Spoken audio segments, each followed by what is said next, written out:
In today's episode, we go over 5 shark attack stories involving rare occurrences of the victims being attacked by a pack of sharks. From a family who accidentally drove off a cliff into shark-infested water, to a family on vacation torn apart by a pack of tiger sharks, these stories are some of the most terrifying shark attacks of all time. Hit that like button and subscribe right now. Welcome to Final Affliction.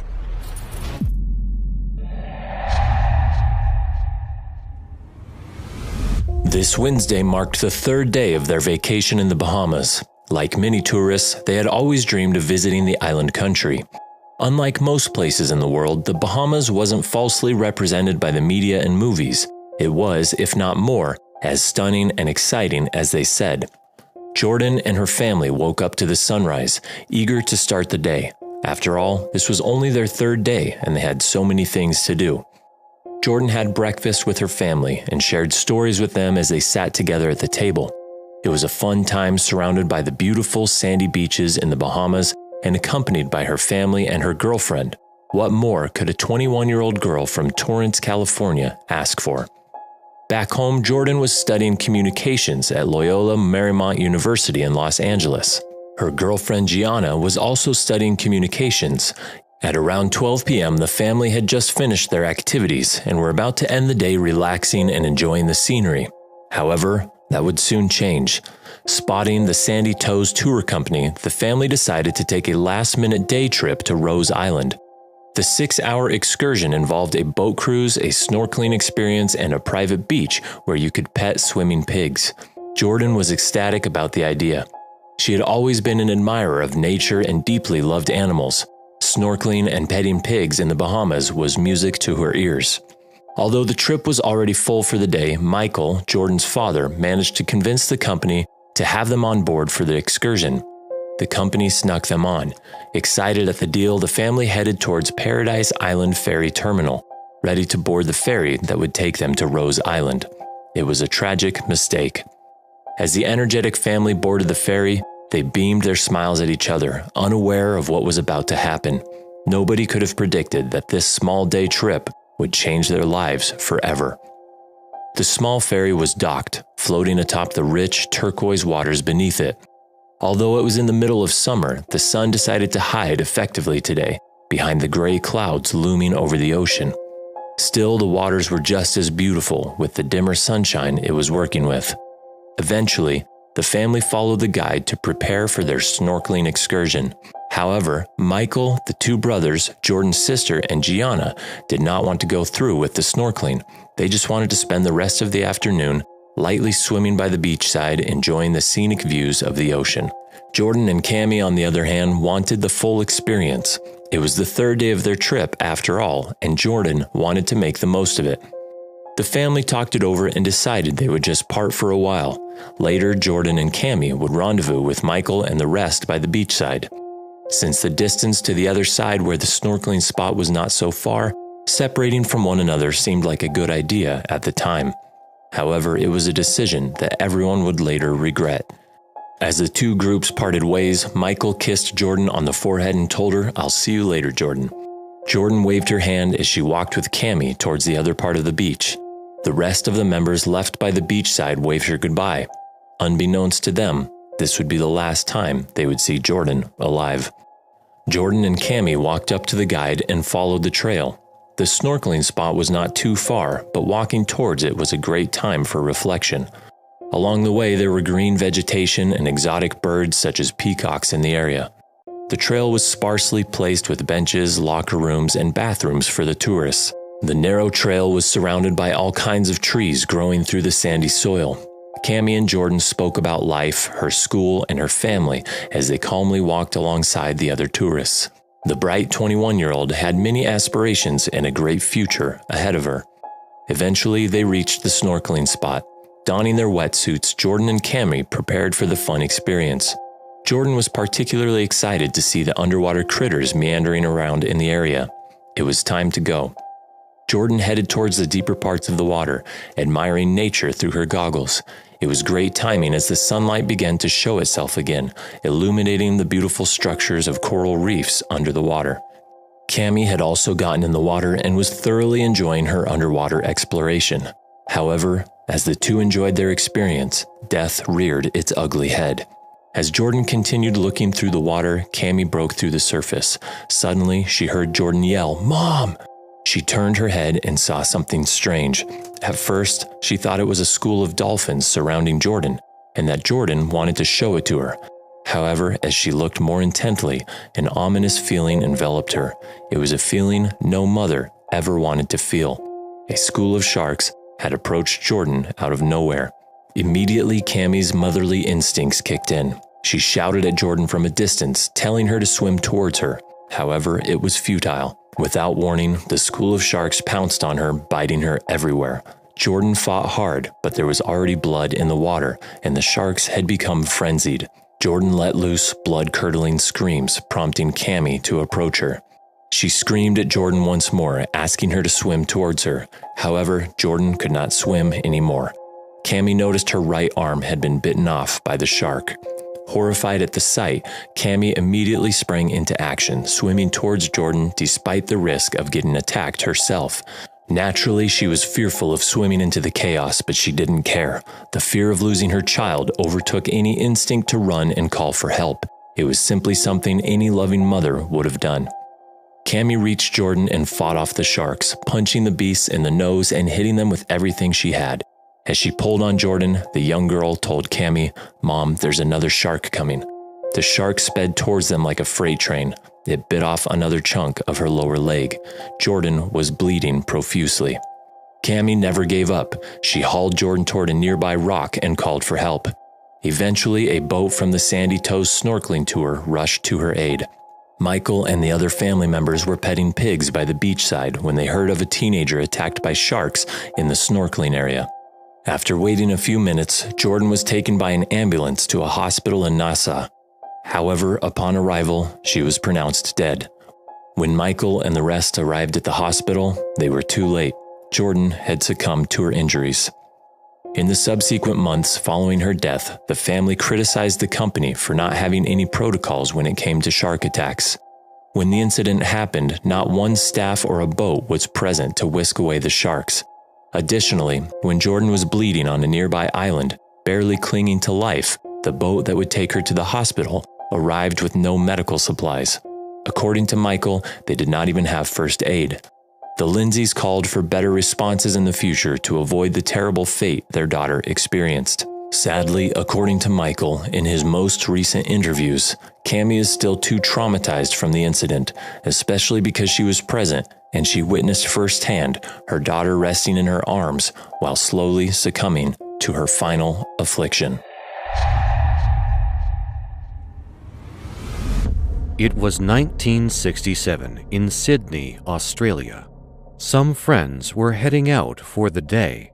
They were a group of 3 adults and 1 child. They climbed into the car, chatting happily as they made their way along Australia's coastline.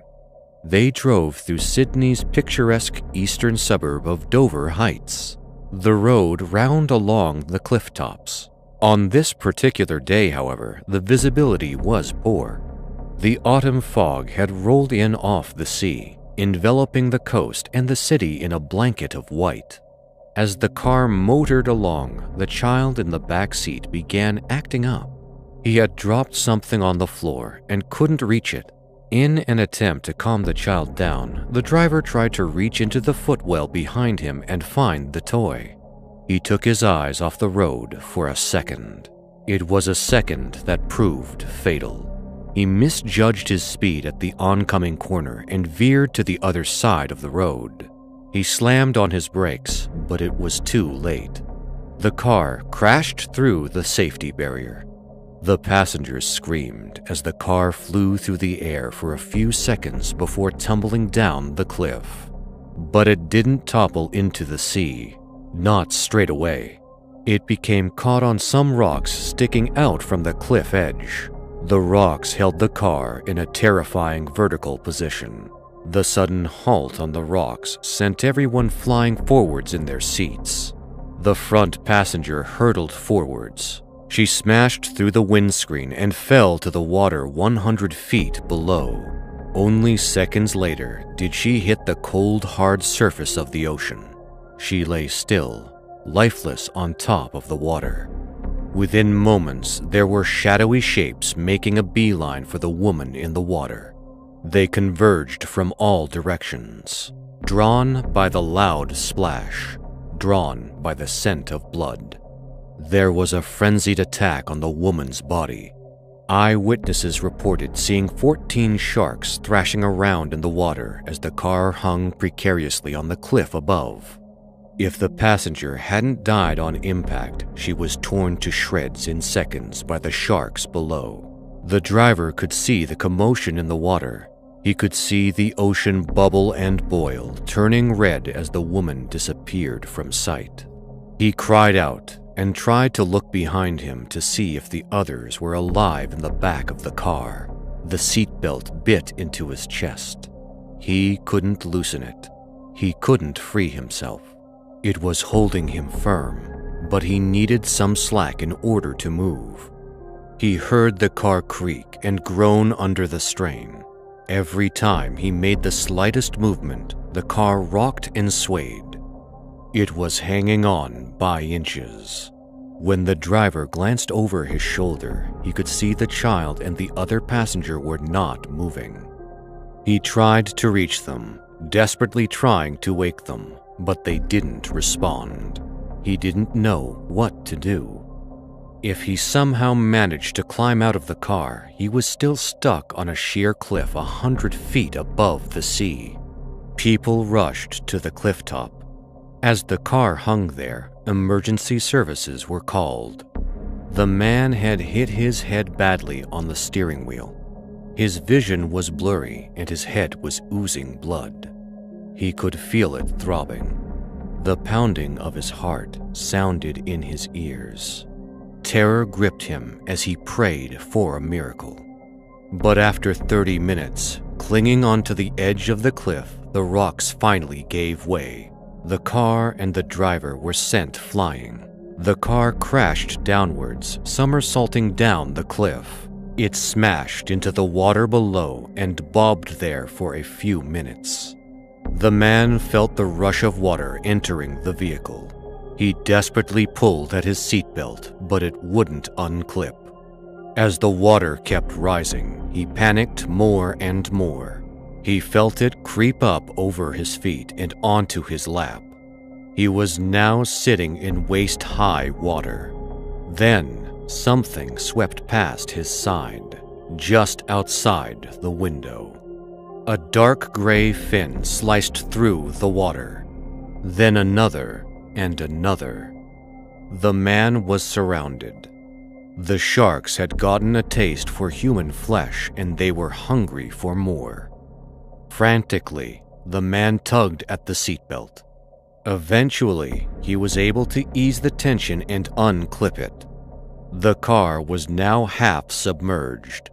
There was no way out except to dive under the water and swim out through the half-smashed windscreen.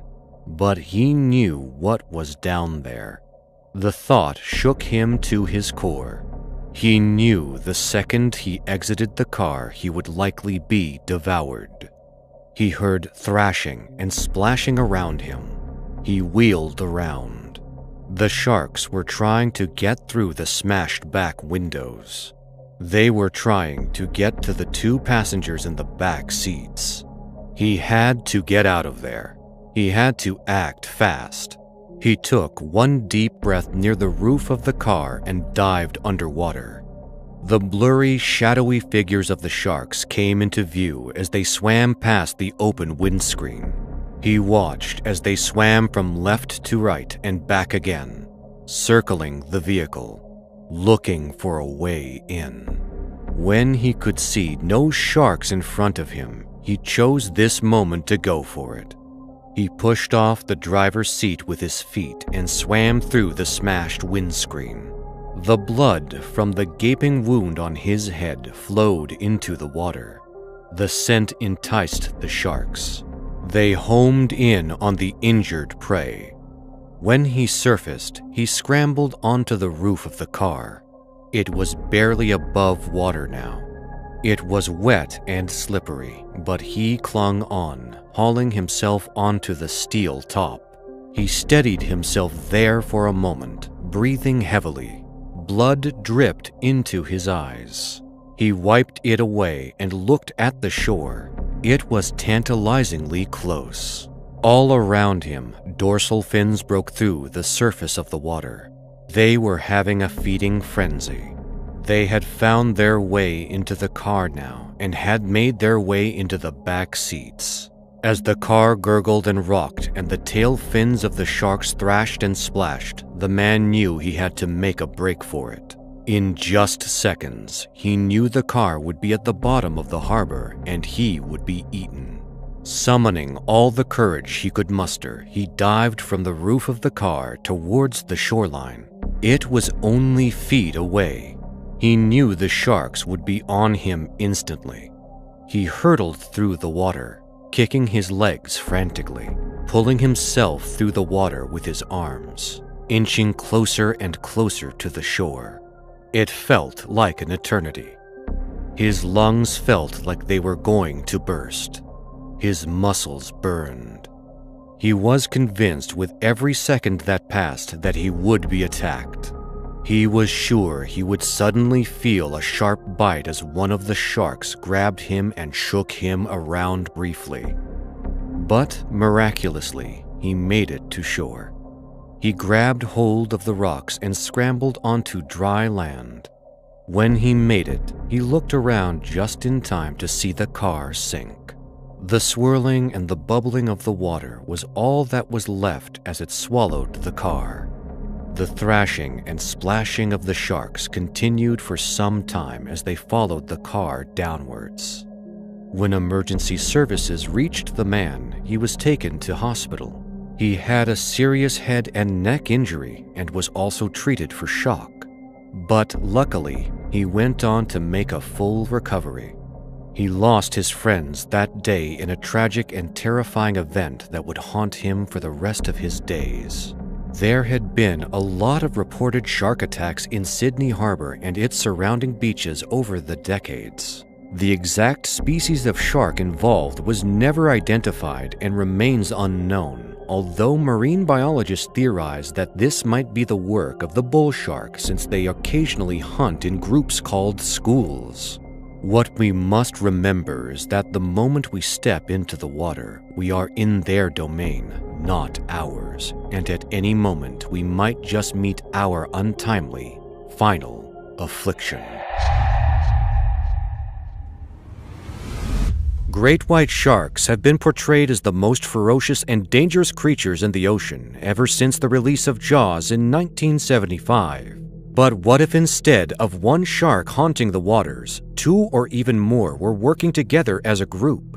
Sharks are much older than dinosaurs. Their ancestry dates back more than 400 million years, and they're one of evolution's greatest success stories. The torpedo shape of the great white is built for speeds up to 35 miles per hour, and there are teeth, 300 total in up to 7 rows. But more than its brawn, the great white shark has a tremendous brain that coordinates all the highly developed senses of the sufficient hunter. Its prey, including seals and dolphins, are very clever animals, and the shark has to have enough brains to outsmart them. Despite their reputation as lone hunters, there is now significant Mexican research showing that great white sharks will cooperate with one another, hunting in groups and sharing the spoils. Scientists say research of Mexico's Guadalupe Island in the Pacific Ocean shows great white sharks are sociable and will sometimes work together to increase their chances of catching prey. A team of scientists from Florida International University created a social tag tracking device to put on the great white sharks. With a video camera and sensors detecting the shark's acceleration, depth, and direction, the device also has receivers to detect when other sharks are near them. The team then put devices on various male and female white sharks over a 4-year period. The data showed that instead of being lone hunters, sharks preferred to be in and hunt in groups of the same sex. However, their ways of hunting were unique. They would take turns patrolling smaller prey like seal colonies, but when it came to hunting larger prey, they would often hunt in groups, working together to take down its prey. Scientists proposed that white sharks would even share information on the location of the remains of large prey with other sharks, with research confirming that great whites tend to hunt smaller prey like seals individually, and with most attacks on humans being mistaken identity to that of a seal, it only makes sense that most shark attacks are the work of a single shark. Despite the overwhelming majority of great white shark attacks on humans being the work of a lone attacker, the brutal attack in today's story is an example of a group of 8 great white sharks working together to hunt and kill 3 young boys. 16-year-old Raymond Perez and his 2 best friends, Manuel Garcia and Carlos Diaz from Rio Jaina, Dominican Republic, did everything together. They'd grown up together since babies, and the group of 3 were inseparable. On August 12, 1963, the 3 boys were enjoying the last bit of their summer vacation, swimming off the breakwater in the port of Rio Jaina. Breakwaters are designed primarily to protect ports from the rough seas. Commonly made out of rocks, they often enticed swimmers to walk along them or swim next to them while unaware of the dangers. Climbing on breakwaters often results in falling due to how slippery they become with the constant waves splashing over them. People who climb the breakwaters often cut their feet on mussels and other sea life that form on the rocks submerged in the water. The sea around the breakwater often forms riptides and strong currents that could drown unsuspecting swimmers. Or in the case of Raymond and his 2 friends, swimmers can be slammed up against the rocks of the breakwater, resulting in serious injury or worse. It was unusually hot on the fateful day the boys arrived at Port Rio Jaina. The thought of sitting on the breakwater and dipping their feet in the water was just too tempting for the boys to ignore. And so, within a few minutes, they found themselves climbing on the slippery rock wall of the breakwater. They'd been to this exact location several times before and witnessed massive waves crashing against the rocks. But on this beautiful day, the water was calm, and so they decided to jump in beside the wall. They took turns jumping off the breakwater into the sea, diving to the bottom and having fun cooling off in the water.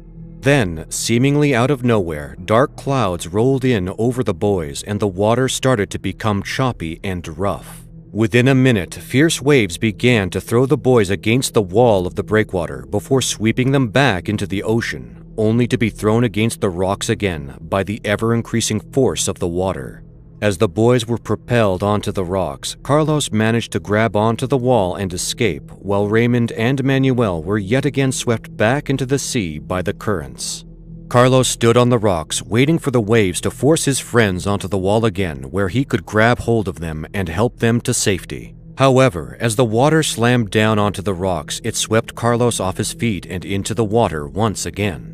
His arm had a strange burning sensation, and upon checking it, he noticed his arm was severely cut open and bleeding from falling on the rocks. Manuel had also severely cut his upper right thigh upon being thrown onto the rocks by the waves, making it hard for him to swim and stay afloat in the rough waters.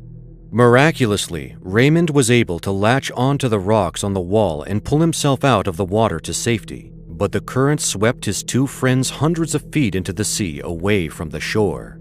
All Raymond could do was hang on to the rocks for dear life as the waves crashed down on top of him, watching as his 2 friends struggled to swim back to shore. They'd both been injured and were bleeding from their wounds received from being thrown by the sea against the breakwater. As they tried to swim back to shore, their movements were not smooth and continuous, and they became very desperate and fearful they might drown before making it back to shore. Little did they know that drowning was the least of their worries. As the 2 boys struggled to swim back to shore, Manuel felt something large bump against his hip bone right above the cut on his thigh. He immediately started thrashing around and trying to feel around for whatever just bumped him under the water. His heart sank in his chest as Carlos alerted him of several shark fins breaking the surface close by. Sharks can smell blood from hundreds of meters away in concentrations as low as 1 part per million, and the 2 boys were bleeding excessively from their wounds, alerting a pack of great white sharks to the area for an easy meal. Sharks also have an acute sense of hearing and are sensitive to low-frequency signals. They're able to track sounds and are particularly attracted to sounds made by wounded prey, especially the sound of thrashing in the water. the exact sound that Carlos and Manuel were making as they were desperately trying to swim back to the shore while injured. The boys began to hear Raymond yelling from the breakwater, warning them of the sharks, telling them to swim as fast as they could to the shore. All of a sudden, Manuel screams in fear as he feels another bump from under the water, this time with enough force to lift him partially out of the water. As Carlos swam over to Manuel to calm him down, suddenly Manuel was launched completely out of the water into the air. Still in midair, a second shark came torpedoing out of the water like a rocket, chomping Manuel's belly in its jaws before crashing down into the water beside Carlos. This was witnessed by several onlookers on the beach who immediately began looking for help. Carlos began to swim in fear as fast as he could towards the shore. The pain from his injuries was now seemingly gone, with all the adrenaline surging through his body. He could see several dorsal fins break the surface in the distance in front of him before dipping back down under the water, but he had no choice but to keep swimming towards the shore. One of the onlookers who witnessed Manuel's brutal death was the owner of a small boat at the port, who immediately rushed towards Carlos to save him from the sharks. As he got within 20 feet of Carlos, the jaws of the massive great white shark opened up from the side of Carlos and bit down on his right arm and shoulder and began shaking violently. Carlos let out screams of pain when seconds later another shark surfaced from his other side and clamped down on his left arm and head, muffling his screams before taking him beneath the water. All that remained when the boat finally arrived was a pool of red blood in the water. The rescue boat stayed idle, hoping that Carlos would resurface, allowing for another chance to save him, but he never did. Both Carlos and Manuel were tragically never seen again. No remains ever washed up on the shore, and it was apparent that the pack of sharks devoured every last bit of the two 16-year-old boys. Raymond was later recovered from the breakwall and made a full recovery, but this terrifying event prevented him from ever entering the waters in the Dominican Republic ever again. Out of the 3 witnesses on the shore that day, as well as Manuel, there's been conflicting reports about the amount of sharks in the water and what happened during the attack that day. Some witnesses say that the boys had already drowned from their injuries before the sharks attacked them, while others distinctly remember seeing the 2 boys alive, desperately trying to escape. Also, the amount of sharks spotted in the water that day ranged from 5 to 8, and we'll never know exactly how many sharks were part of this man-eating deadly pack.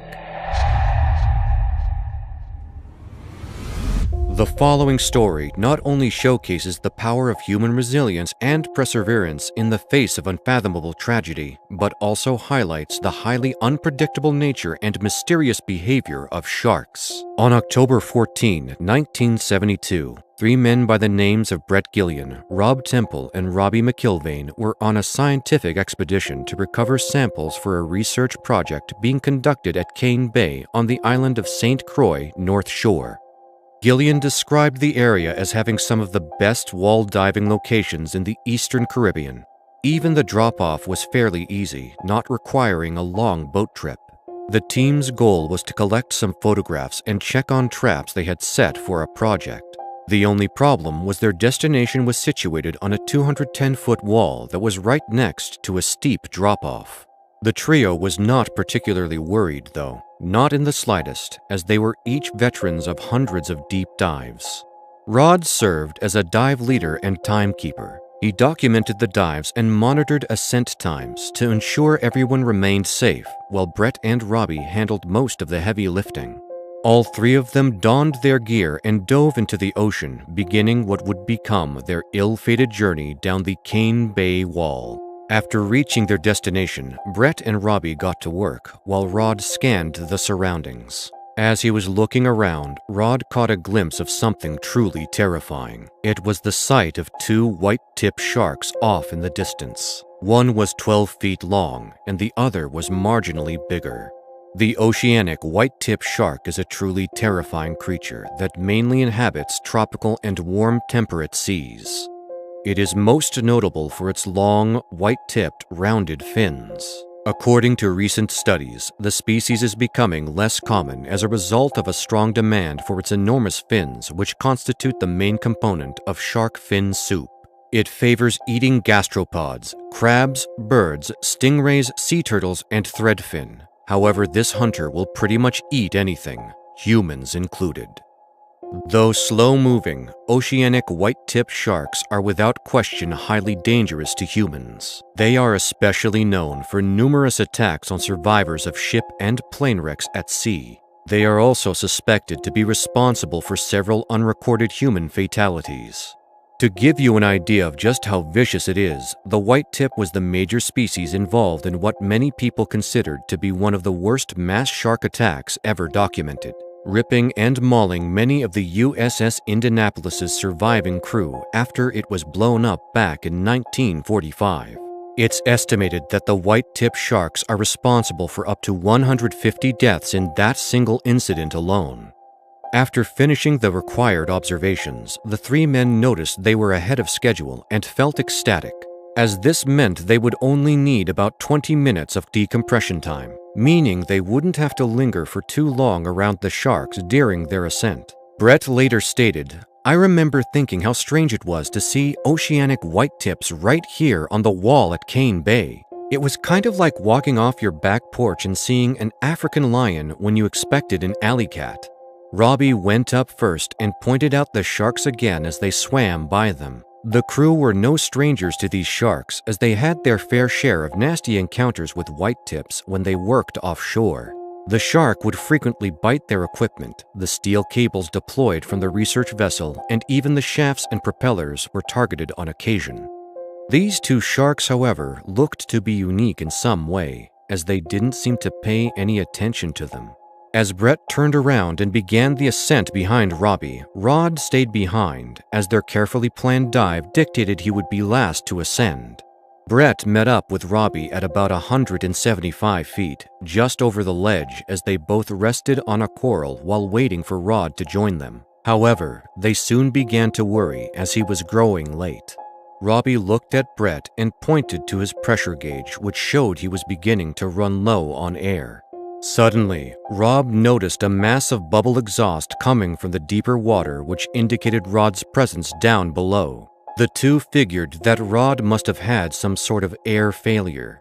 Since Brett's air consumption was lower, he decided to send Robbie up while he went to check on Rod to see if he needed help. However, when Brett reached Rod, things were about as bad as they could get.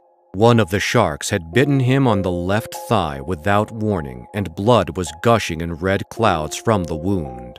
Brett was horrified and couldn't believe what he was seeing. Rod was desperately trying to beat the 12-foot animal off his leg and keep from sinking deeper. Brett sprung to his friend's aid, grabbing his right shoulder harness strap and pulling with all the strength. Almost simultaneously, the second shark struck Rod in the same leg and bit him savagely. Rod desperately gouged at the shark's eyes and gills as he grimly fought to beat off his attackers. In a desperate attempt to ward off his friend's attackers, Brett punched at the torso of the hungry beasts as they tore great chunks of flesh from his friend's body. The two men continued their assault on the sharks as they seemed to squirm in pain, suddenly letting go of Rod and retreating back down to deeper waters. Desperate to reach safety, Brett looked up and caught a glimpse of Robbie, who was about 100 feet above, watching in horror. In less than 15 seconds, the first shark returned and struck Rod again, dragging both him and Brett over the drop-off. The attack had only lasted a minute at this point, but Rod had lost a huge amount of blood and tissue and had gone almost completely limp as a result. Brett was clutching Rod's right harness strap as the second shark came back as well. The shark bit down and hung on as the two plummeted down the side of the wall.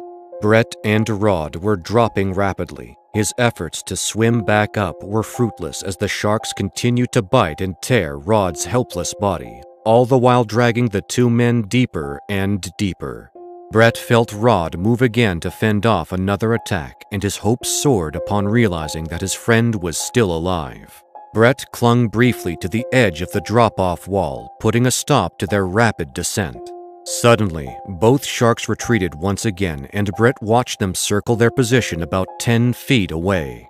Brett saw one of the sharks swallow the remains of Rod's lower left leg, while the other gulped a mouthful of flesh it had bitten and torn off. Rod, who was only half conscious by now, looked up at his friend for the first time since the vicious assault began. He shook his head lightly and in pain, then tried to push Brett away, hoping to spare Brett's life and buy him some time to make his escape. Brett grabbed for Rod's waist harness as he felt his hands sink into his friend's now mutilated torso. Sadly, there was no harness left to reach for. Rod had been disemboweled. Brett took off to the surface with Rod clutched to his chest. Immediately, the sharks were on them again. Rod screamed for the last time as the second shark seized him by his midsection and shook him.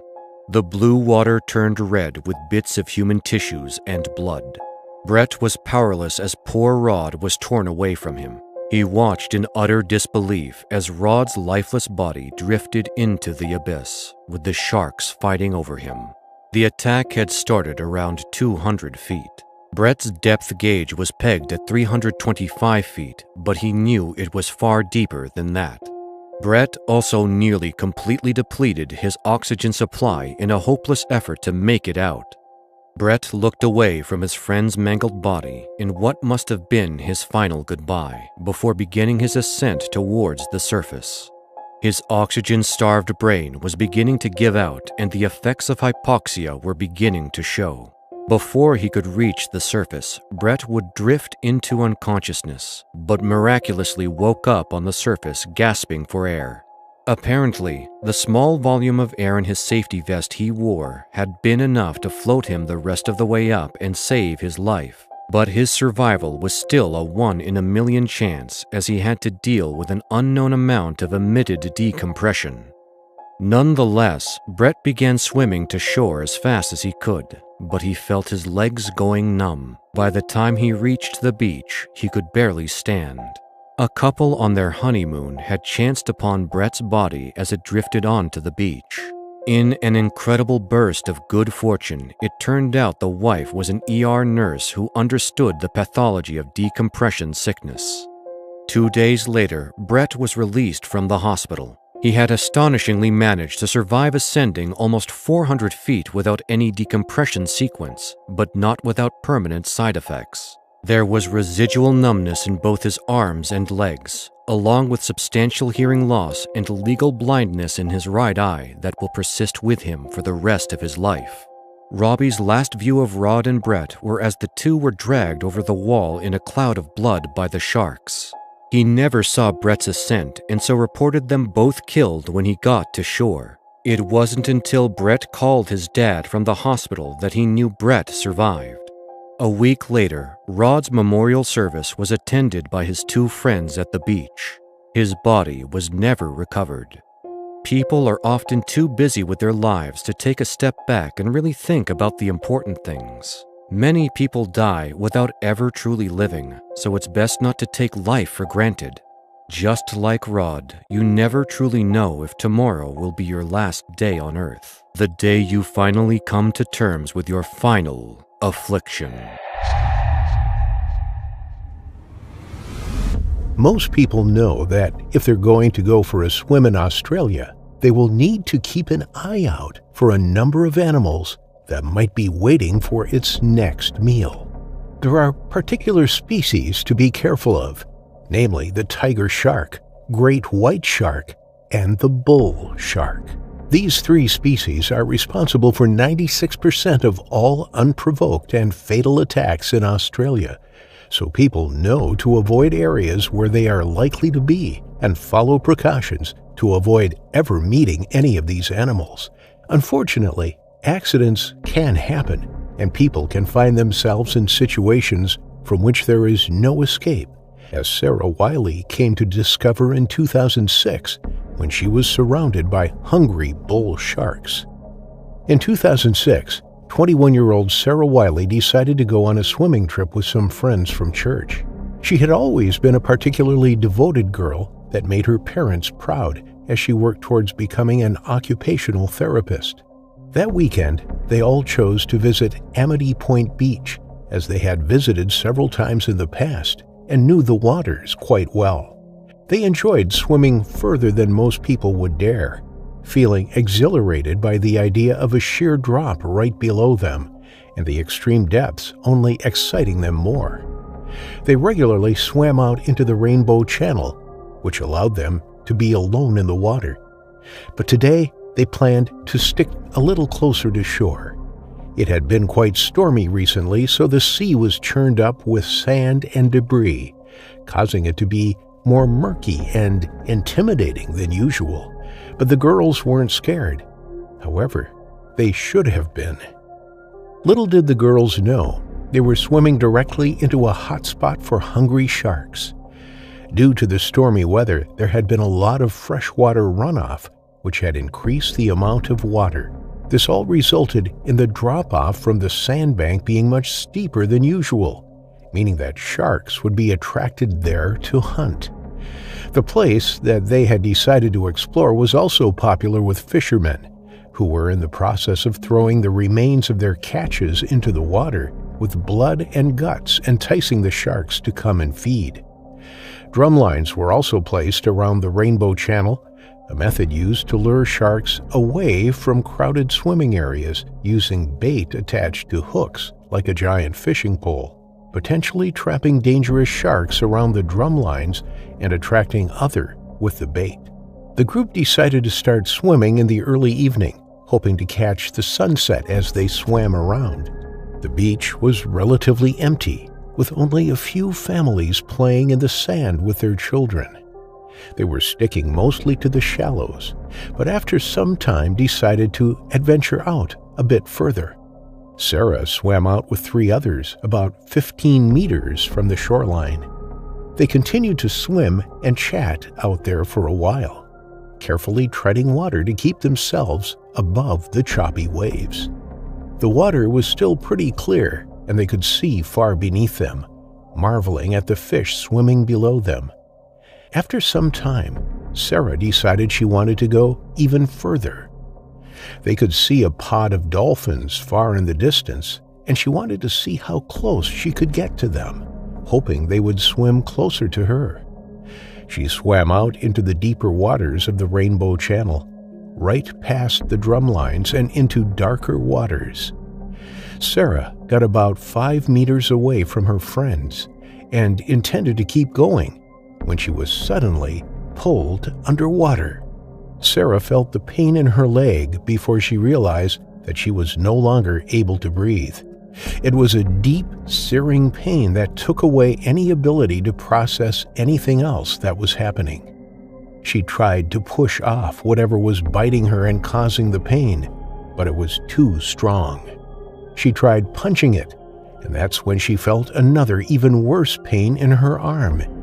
As she tried to move her arm away from the pain, she realized part of it was gone. She was in survival mode, with one shark attached to her leg and another trying to pull her apart, one limb at a time.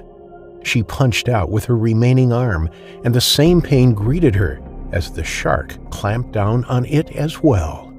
Her leg was suddenly released, and she somehow made it back to the surface, her blood surrounding her and making it difficult to see anything else. She was fading from consciousness fast, but managed to shout out one thing that she knew would get the attention of her friends. "Shark!" They turned to look at her, thinking she was joking, but when they saw the blood gushing from where her arms should be and the look of terror on their friend's face, they knew that something awful had happened. Josiah Topoyu heard the screams from the beach and leapt into action. He had been spending the day with his wife and 5 children on the beach, but when he heard Sarah's distress, he knew something was wrong. Even if she was joking about the sharks, her screams portrayed genuine fear and that she needed saving. Without thinking, Josiah ran into the shark-infested waters and swam as fast as he could to the young woman. He had never faced a shark before, but he had heard of people kicking and punching sharks to get them away, So that was his plan. He just needed to get to her before the sharks came back to finish her off. The water got redder as he approached Sarah, who was barely able to keep her head above the water at this point. He scanned the area and couldn't see any sharks, but could see the injuries that they had inflicted on poor Sarah.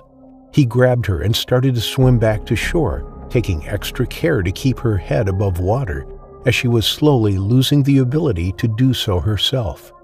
He worried that she would drown before he got her to shore.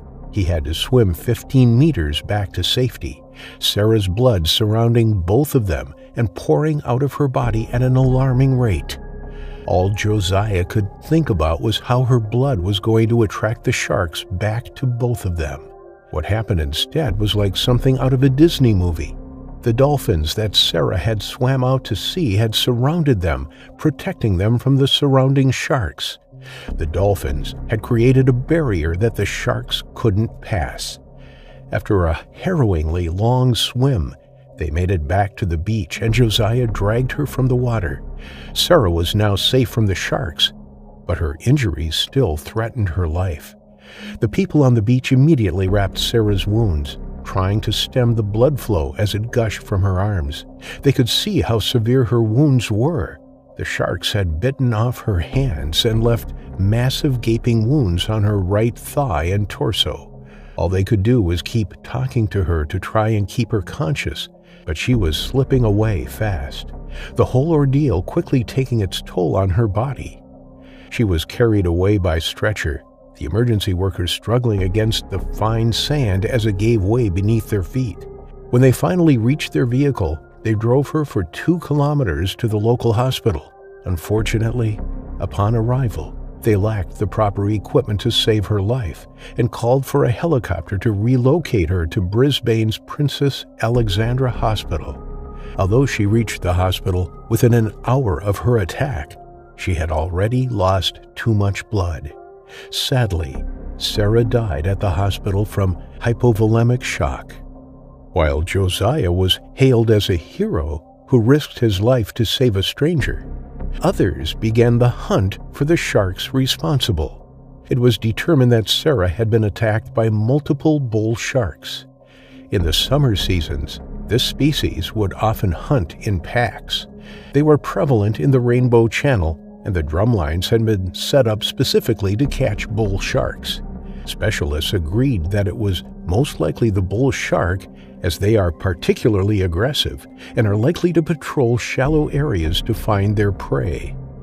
It was determined that the drumlines had not protected the area as it was meant to, although swimmers were also not meant to swim out as far as Sarah did. Either way, a search for the sharks was started, but nothing was found. All that was left was for Sarah's family to put their child to rest.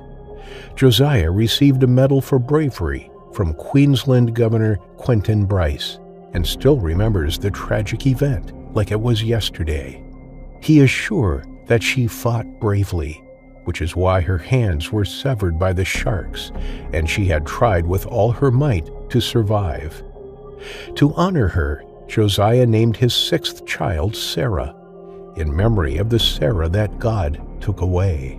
Bull sharks are generally solitary hunters and don't typically hunt in packs. However, it is not uncommon for multiple bull sharks to be found in the same area, particularly in areas with abundant food sources. In these kinds of scenarios, they may compete with each other for food and attack the same prey, but they don't hunt cooperatively with each other like wolves or lions. However, humans being attacked by multiple sharks simultaneously does occasionally happen, increasing the odds of the victim meeting their unfortunate final affliction.